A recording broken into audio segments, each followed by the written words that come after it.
আসসালামু আলাইকুম। নামাজের পর আবার উপস্থিত হলাম। আসলে কি একটা কথা বলতে হবে, সে কথাটা হলো এই যুবক বয়সের যে ইবাদতের যে আল্লাহর কাছে দাম, বৃদ্ধ বয়সে কিন্তু আল্লাহর কাছে এটা দাম হবে না।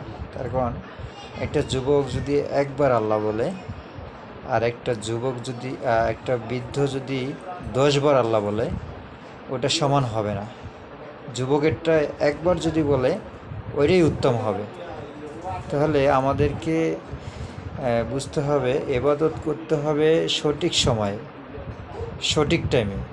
আমরা যখন উঠতে পারবো না, চলতে পারবো না, বসতে পারবো না, ঠিকভাবে রুকু করতে পারবো না, তাহলে আমাদের ইবাদত ঠিকমতো রুকু হবে না, সিজদা ঠিকমতো হবে না, বসতে পারবো না ঠিকমতো।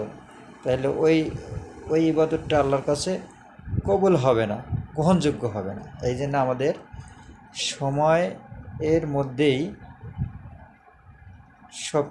সব ইবাদতটা সময়ের ভিতরেই করতে হবে ইনশাআল্লাহ। আসসালামু আলাইকুম, ভালো থাকবেন।